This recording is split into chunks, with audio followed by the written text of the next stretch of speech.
Hello everybody, welcome to Crash Course in Apex 101. This is the emergency tutorial that will try to share some of the basic essentials in just a very short time. You'll start with Hello ID on your district laptop or whatever device you're using. You select Hello ID.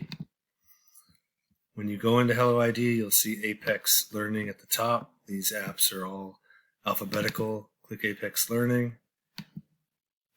You will then be taken to the sign-in page, put in your username and password, and you come to your dashboard.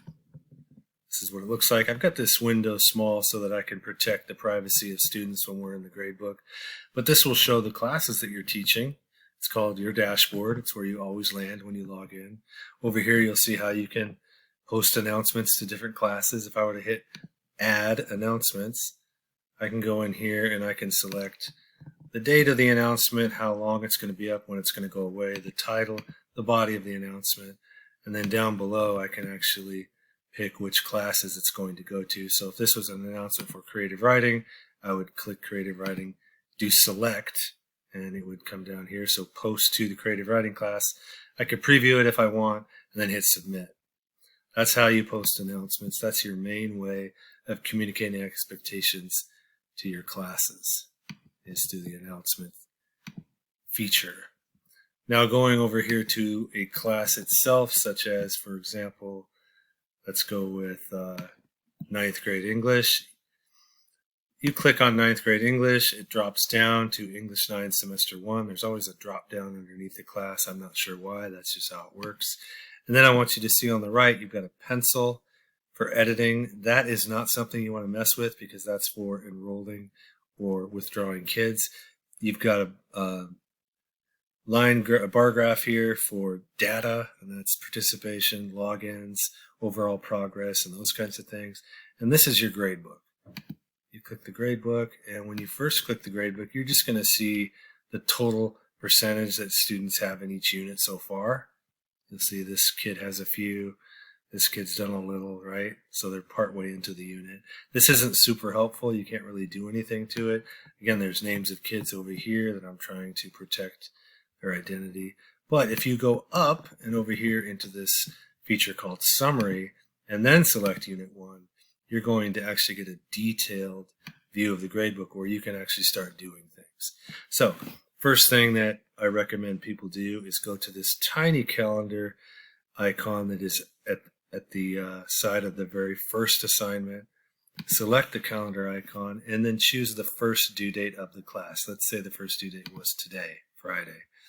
Then you're going to select Cascade Due Dates, and over here you're going to want to put in the last day of the class, which I believe is January 27th. 2021.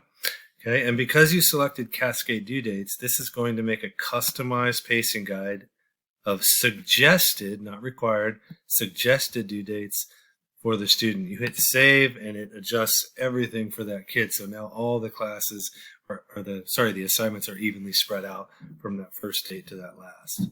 So that's very helpful for the students. You can, of course, change a due date on individual kids for individual assignments if you feel like you need to. All of these open padlocks mean these things are open and available for kids to try when they're ready, these quizzes. This is a teacher-scored assignment because it has a rectangle. This is a teacher-scored assignment because it has a rectangle. Sorry about that. Notice that this teacher here has excluded this discussion, basically taken the minus sign, clicked it, so now it is orange and it is not required. This practice assignment here that the teacher would have to score, you click the minus sign to make it go away, to subtract it, and it is now not required. Okay, so you do have some freedom to make those kinds of choices. Let me see here. Trying to move over. Now, at the end of every unit, there are a couple of tests: a computer-scored test, and a teacher scored test. The CST is computer scored. The TST is teacher scored. A lot of people are minusing or deleting that teacher scored test so that it's not required, and then they do not end up having to grade all these. They're allowing this teacher scored test to be kind of the indicator of how well the students did. So in the grade book, like I said, you've got due date privilege, you've got subtracting assignments, and you've got padlocks. Like if you want to lock an assignment like a quiz, you just select the padlock. Now it's locked for everyone, and it can't be taken until you unlock it. Anything that you do in a grade book, you need to save. Okay? That's how the grade book works. Again, going back up and back to my dashboard again. And let's say I wanted to see what creative writing, the class itself, was like. Instead of going over to the right and selecting gradebook or anything like that, I just hit creative writing and then I go right into it. Drops down, I click the class itself, and now I get to see what the students see. And I can go right through the units and the lessons. This is all very user-friendly. It's got, next and resume and take quiz and all kinds of things like that in it. I'm not going to get into how all this works with kids. You're welcome to play around. I think you'll figure it out really fast, and you'll see that there's always a study, and there's practice items, and there's journal items, and there's quizzes, and a lot of the screens allow the kids to interact and move things around. This is the asynchronous part where students just move at their pace through the units. All right? And your role, obviously, if you do have teacher-graded assignments, your role will be to score those and get those back to kids. If you choose to disable those, then mostly you'll be monitoring progress, responding to students, and,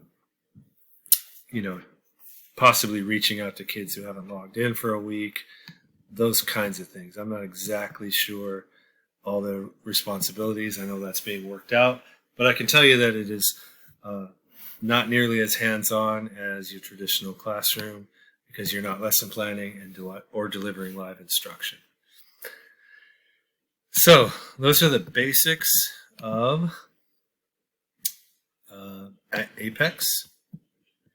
One more thing I'll show you is if you go here into the gradebook of a class like English.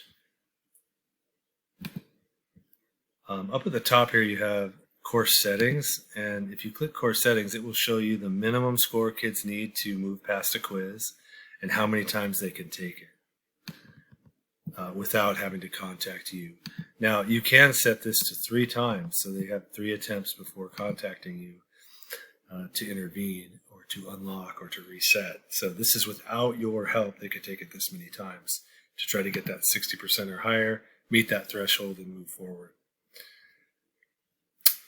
Those are essentially the basics of Apex. I know that was fast. I apologize, but you can go back and watch this video more times if you need to, but that is how we crash course get started.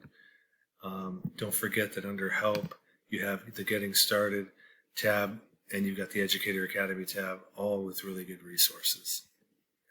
Let us know if you need help. I'm Chad Donahue. You can also reach out to Joyce Yates, and she is our district expert in Apex, and she'd be happy to help as well.